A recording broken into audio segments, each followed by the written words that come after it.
ಶ್ರೀ ಗುರುಭ್ಯೋ ನಮಃ. ಓಂ ಗಂಗಣಪತಯೇ ನಮಃ. ಓಂ ಶಂ ಶನೈಶ್ಚರಾಯ ನಮಃ.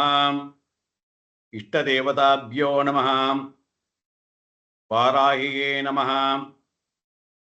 ಎಲ್ಲರಿಗೂ ನಮಸ್ಕಾರ. ಪಂಚಪಕ್ಷಿ ಶಾಸ್ತ್ರ ಅಂತಕ್ಕಂಥದ್ದು ಈಗ ನಮ್ಮಲ್ಲಿ 2ನೇ ಬ್ಯಾಚ್ ಆಗಿ ಶುರು ಮಾಡ್ತಾ ಇದ್ದೀವಿ. ಅಂದರೆ ವಿಶ್ವಜ್ಯೋತಿ ಶನೀಶ್ವರ ಜ್ಯೋತಿಷಾಲಯದ ವತಿಯಿಂದ ಈಗಾಗಲೇ ಹಲವಾರು ಕ್ಲಾಸುಗಳನ್ನು ಮಾಡಿದ್ದೀವಿ. ಎಲ್ಲರ ಕೋರಿಕೆಯ ಮೇರೆಗೆ 27ನೇ ತಾರೀಕು ಪ್ರಾರಂಭ ಮಾಡ್ತಾ ಇದ್ದೀವಿ. ಅದು 15-13 ದಿನಗಳ ಕಾಲ ಇರುತ್ತೆ. ಸೇರ್ಕೊಳ್ತಕ್ಕಂಥವರು ಬೇಗನೆ ನಿಮ್ಮ ಹೆಸರುಗಳನ್ನು ಅಲ್ಲಿ ಕೊಟ್ಟಿರ್ತಕ್ಕಂಥ ನಂಬರ್ 9980466993 ಅನ್ನುವ ನಂಬರಿಗೆ ನಿಮ್ಮ ಹೆಸರುಗಳನ್ನು ನೋಂದಾಯಿಸಿಕೊಳ್ಳಿ. ಪಂಚಪಕ್ಷಿ ಶಾಸ್ತ್ರ ಅಂತಕ್ಕಂಥದ್ದು ಏನಪ್ಪ ಅಂತ ಹೇಳಿದ್ರೆ ಅದು ನಿನ್ನೆ ಮೊನ್ನೆ ಪಂಚಪಕ್ಷಿ ಶಾಸ್ತ್ರವಲ್ಲ.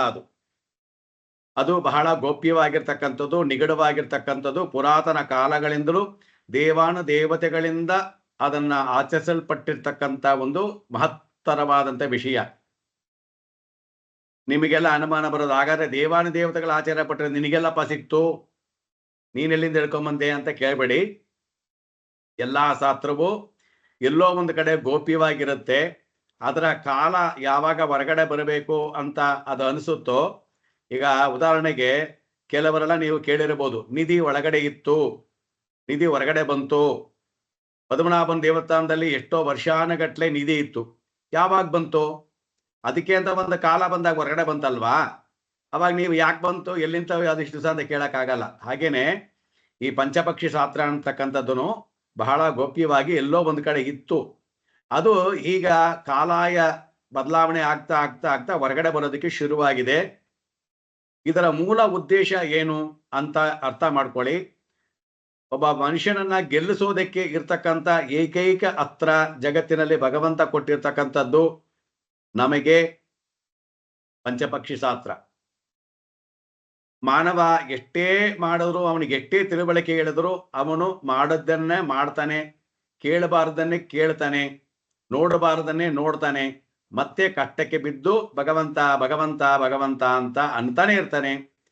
ಪುನರಪಿ ಮರಣಂ ಪುನರಪಿ ಜನನಂ ಜನನಿ ಜಠರೇ ಶಯನಂ ಅಂತೇಳಿ ಹೇಗೆ ಆದಿಶಂಕರಾಚಾರ್ಯರು ಹೇಳಿದಾರೋ ಅದು ಸುಳ್ಳಲ್ಲ. ತಲತಲಾಂತರಗಳಿಂದ ಯುಗ ಯುಗಾಂತರಗಳಿಂದಲೂ ನಾವು ಬದಲಾವಣೆಗಳನ್ನ ಮಾಡ್ಕೊಂಡಿಲ್ಲ. ಇದೇ ಆತ್ಮ ಈಗ ನಿಮ್ಮ ಮುಂದೆ ಮಾತಾಡ್ತಕ್ಕಂಥ ಆತ್ಮ ಎಷ್ಟು ಜನ್ಮವನ್ನು ಎತ್ತಿದೆಯೋ ಯಾರಿಗೆ ಗೊತ್ತು? ಹಿಂದೆ ಏನಾಗಿತ್ತೋ ಯಾರಿಗೆ ಗೊತ್ತು?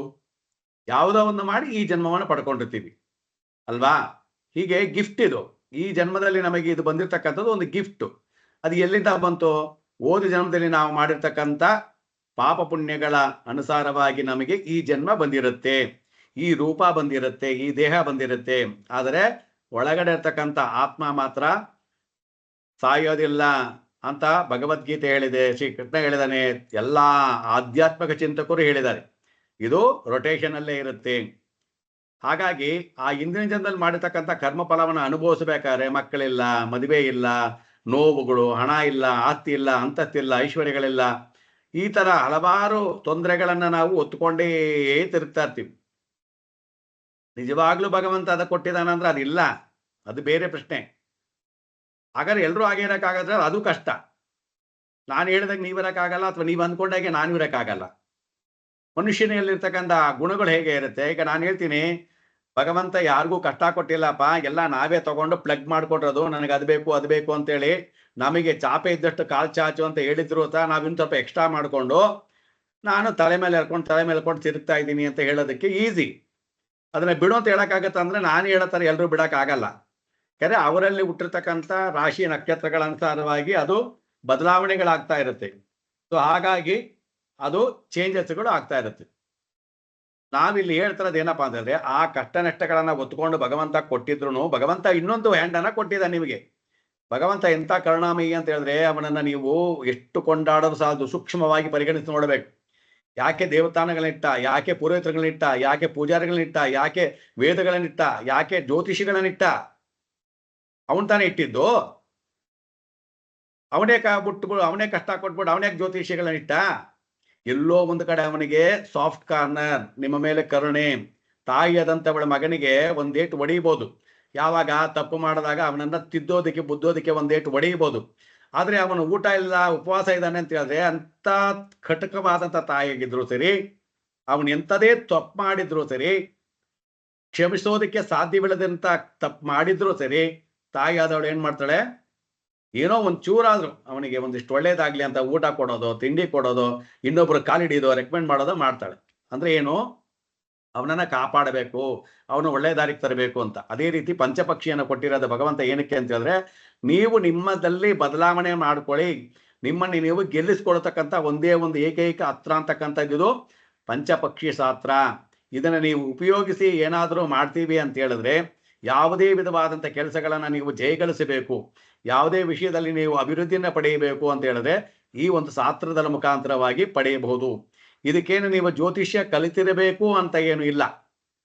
ಇದಕ್ಕೆ ಕನ್ನಡ ಓದೋದಕ್ಕೆ ಬರೆಯೋದಕ್ಕೆ ಬಂದ್ರೆ ಸಾಕು, ಕಲಿಯುವಂತ ಆಸಕ್ತಿ ಇದ್ರೆ ಸಾಕು, ಶಾಸ್ತ್ರದ ಮೇಲೆ ನಂಬಿಕೆ ಇದ್ರೆ ಸಾಕು, ನೀವು ಕಲ್ತ್ಕೊಳ್ಬಹುದು. ಕಲ್ಸ್ಕೊಡೋದಕ್ಕೆ ನಾನು ರೆಡಿ ಇದ್ದೀನಿ. ಕಲ್ತ್ಕೊಳ್ಳೋಕ್ಕೆ ನೀವು ರೆಡಿ ಆಗಿದ್ರೆ ಇಮಿಡಿಯೇಟ್ ಆಗಿ ಜಾಯಿನ್ ಆಗಿ. ಪಂಚಪಕ್ಷಿ 5 ಪಕ್ಷಿಗಳನ್ನ ಇಟ್ಟುಕೊಂಡು 5 ಪಕ್ಷಿಗಳು ಹೇಗೆ ದಿನನಿತ್ಯದಲ್ಲೇ ಬದಲಾವಣೆಗಳನ್ನ ಮಾಡುತ್ತೆ, ಯಾವುದು ಅಧಿಕಾರದಲ್ಲಿರುತ್ತೆ, ಯಾವುದು ಪಡುಪಕ್ಷಿಯಾಗಿರುತ್ತೆ, ಯಾವುದು ರಾಜ್ಯದಲ್ಲಿ, ಭೋಜನದಲ್ಲಿ, ಮರಣದಲ್ಲಿ ಇರುತ್ತೆ, ಅದನ್ನು ಅನುಗುಣವಾಗಿ ನಾವಿಟ್ಟುಕೊಂಡು ಆ ಕಾರ್ಯವನ್ನ ಸಾಧನೆಯನ್ನ ಮಾಡ್ತಾ ಹೋದ್ರೆ ಅದು ನಮಗೆ 100% ಸಕ್ಸಸ್ ಅನ್ನ ಕೊಡುತ್ತೆ. ಹಲವಾರು ಪುಸ್ತಕಗಳಿದಾವೆ, ಆಪ್ಗಳಿದಾವೆ, ಅದನ್ನೆಲ್ಲ ಫಾಲೋ ಮಾಡಬಹುದಲ್ಲ ಸಾರ್ ಅಂತ ಕೇಳಬಹುದು. ಕೆಲವು ಪುಸ್ತಕಗಳು ಹಳೆಯ ಪುಸ್ತಕಗಳಿದಾವೆ, ಅದರಲ್ಲಿ ಬರೆದಿರ್ತಕ್ಕಂಥ ಪ್ರಿಂಟಿಂಗ್ ಮಿಸ್ಟೇಕು ಮತ್ತೆ ಶುಕ್ಲ ಪಕ್ಷಕ್ಕೆ ಕೃಷ್ಣ ಪಕ್ಷ ಇದೆಲ್ಲ ಚೇಂಜ್ ಆಗಿರೋದನ್ನ ನಾವು ಗಮನಿಸಿದ್ದೀವಿ. ಮತ್ತೆ ನಾವ್ ಹೇಳ್ತಾ ಇರ್ತಕ್ಕಂಥ ಪಕ್ಕ ಬಂದು ಕಾಗಭುಜಂಡರ ಒಂದು ಪದ್ಧತಿ, ಇದರಲ್ಲೂ ಸಹ 18 ಜನ ಸಿದ್ಧರುಗಳಿದ್ದಾರೆ ಅಂತ ಹೇಳಿದೀವಿ. ಅದರಲ್ಲಿ ಕಾಗಭುಜಂಡರು ಅಂತಕ್ಕಂಥದ್ದು ಮಹಾನ್, ಅವರು ಇನ್ನೂ ಅವರ ಹೇಗಿದ್ದಾರೆ, ಅವ್ರು ಇನ್ನೂ ಅವರ ಕಾಲವೇ ಮುಗುದಿಲ್ಲ ಅಂತ ಹೇಳ್ತಿದ್ವಿ. ಈಗಲೂ ಅವ್ರು ಹಾಗೆ ಇದ್ದಾರೆ. 26ನೇ ಕಲಿಯುಗ ನಡೀತಾ ಇದೆ ಅಂತ ಹೇಳಿದ್ರು ಸಹ ಈಗಲೂ ಅವರು ಹಾಗೆ ಇದ್ದಾರೆ. ಈ ಪ್ರಳಯವನ್ನ ಕಂಡಿರ್ತಕ್ಕಂಥವ್ರಿಗೆ ಯಾರು ಅಂತ ಹೇಳಿದ್ರೆ ಒಬ್ಬರೇ ಒಬ್ಬರು ಕಾಗಭುಜಂಡರು ಅಂತ ಶ್ರೀಮನ್ ನಾರಾಯಣ ಶಿವನಿಗೆ ಕೈಲಾಸದಲ್ಲಿ ಹೇಳಿರ್ತಕ್ಕಂಥ ವಿಷಯವನ್ನ ನಾನು ಆಲ್ರೆಡಿ ಯೂಟ್ಯೂಬ್ ಅಲ್ಲಿ ಹಾಕಿದ್ದೀನಿ, ಬೇಕಾದ್ರೆ ಅದನ್ನು ಓಪನ್ ಮಾಡಿ ನೋಡಿ. ಅಂತ ಮಹಾನ್ ಬರ್ದಿರ್ತಕ್ಕಂಥ ಈ ಒಂದು ಭುಜಂಡರಿಂದ ಬಂದಿರತಕ್ಕಂಥ ಈ ಒಂದು ಪಂಚಪಕ್ಷಿ ಶಾಸ್ತ್ರವನ್ನ ಈಗ ನಾನು ಹೇಳ್ಕೊಡಕ್ಕೆ ಬರ್ತಾ ಇದ್ದೀನಿ. ದಯವಿಟ್ಟು ಉಪಯೋಗ ಮಾಡ್ಕೊಳ್ಳಿ.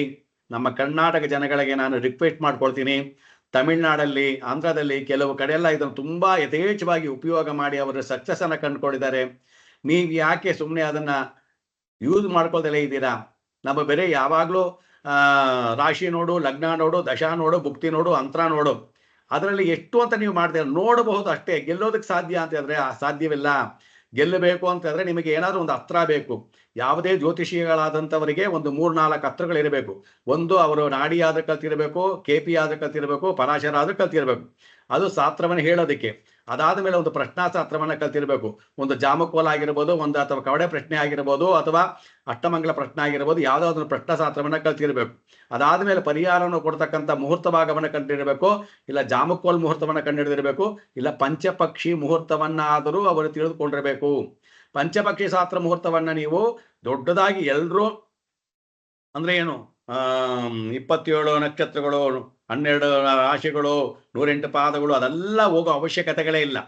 ಕೇವಲ ಇದು ಪಂಚಪಕ್ಷಿ ಅಂತಕ್ಕಂಥದ್ದು ಬೇಸಿಕ್ ಇಂದ. ಪಕ್ಷಿ ಅಂದ್ರೆ ಏನು, ಪಕ್ಷಿಯ ಚಟುವಟಿಕೆಗಳೇನು, ಅದರ ಕಾಲದ ಚಟುವಟಿಕೆಗಳೇನು, ಅದು ಯಾವ್ದ್ಯಾವ್ದಕ್ಕೆ ಯಾವಾಗ ಹೇಗೆ ಉಪಯೋಗ ಮಾಡಬೇಕು, ಇಷ್ಟನ್ನ ಮಾತ್ರ ನೀವು ತಿಳ್ಕೊಳ್ತಕ್ಕಂಥದ್ದು. ಅದಕ್ಕಾಗಿ ಇದಕ್ಕೇನು ದೊಡ್ಡದಾಗಿ ಶಾಸ್ತ್ರಜ್ಞನಾಗಿರ್ಬೇಕು, ವಿದ್ಯಾವಂತನಾಗಿರ್ಬೇಕು, ಜ್ಞಾನಿಗಳಾಗಿರ್ಬೇಕು ಅನ್ನೋದಲ್ಲಿ ಏನೂ ಇಲ್ಲ. ಯಾರು ಬೇಕಾದ್ರೂ ಕಲ್ತ್ಕೊಳ್ಬಹುದು. ಇದು ನಿಮಗೆ ಒಂದು ಸಿಗ್ತಕ್ಕಂಥ ಒಂದು ಸುವರ್ಣ ಅವಕಾಶ. ನೀವು ಕಲ್ತ್ಕೊಳ್ಳಿ. ಅಥವಾ ನಿಮಗೆ ಕಲಿಯಕ್ಕೆ ಟೈಮ್ ಇಲ್ವಾ, ನಿಮ್ಮ ಸ್ನೇಹಿತರಿಗೆ, ನಿಮ್ಮ ಕುಟುಂಬದವರಿಗೆ ಯಾರಾದ್ರೊಬ್ಬರಿಗೆ ಹೇಳಿ ಕಲಿಸಿ ಅವರನ್ನ ಅಭಿವೃದ್ಧಿ ಮಾಡುವಂತ ಪ್ರಯತ್ನವನ್ನ ಮಾಡಿ ಅಂತ ಹೇಳ್ತಾ ಇದ್ದೀನಿ. ಶಾಸ್ತ್ರವನ್ನ ನಾನು ಹೇಳ್ಕೊಡೋದಕ್ಕೆ ಸಿದ್ಧವಾಗಿದ್ದೀನಿ. ನಾನು ಅಂತಕ್ಕಂಥದ್ದು ತಪ್ಪು. ನನಗೆ ಗುರುಗಳು ಏನು ಅನುಕರಣೆ ಮಾಡಿದಾರೋ ಅದನ್ನ ನಾನು ನಿಮಗೆ ದಾರಿಗೇರೋದಕ್ಕೆ ಸಿದ್ಧವಾಗಿದ್ದೀನಿ. ದಯವಿಟ್ಟು ಎಲ್ಲರೂ ಸೇರ್ಕೊಂಡು ಅದನ್ನ ಕಲ್ತ್ಕೊಂಡು ಅಭಿವೃದ್ಧಿಯನ್ನ ಮಾಡ್ಕೊಳ್ಳಿ. ಜ್ಯೋತಿಷ್ಯರು ಯಾರು ಶಾಸ್ತ್ರಕಾರರಿದ್ರೆ ನೀವು ಅಭಿವೃದ್ಧಿಯನ್ನ ಪಡ್ಕೊಳ್ಳಿ. ನಿಮ್ಮನ್ನ ನೋಡಿ ಬರ್ತಕ್ಕಂಥ ಕ್ಲೈಂಟ್ಗಳು ಯಾರಿದಾರೋ ಅವರನ್ನು ಸಹ ನೀವು ಅಭಿವೃದ್ಧಿ ಮಾಡುವಂತ ಸ್ಥಾನದಲ್ಲಿ ಇದ್ದೀರಾ. ಅಭಿವೃದ್ಧಿ ಮಾಡಿ ಅಂತ ಹೇಳ್ತಾ ಇದ್ದೀನಿ. ಜೈ ಶನಿದೇವ, ಜೈ ಗುರುದೇವ. ಎಲ್ಲರಿಗೂ ಶುಭವಾಗ್ಲಿ. 27ನೇ ತಾರೀಕು ಇದೆ ಜುಲೈ ತಿಂಗಳು, ಸಾಯಂಕಾಲ ಕ್ಲಾಸ್ ಇರುತ್ತೆ. ಎಲ್ಲರೂ ನಿಮ್ಮ ಹೆಸರುಗಳನ್ನ ಬೇಗನೆ ನೋಂದಾಯಿಸಿಕೊಳ್ಳಿ.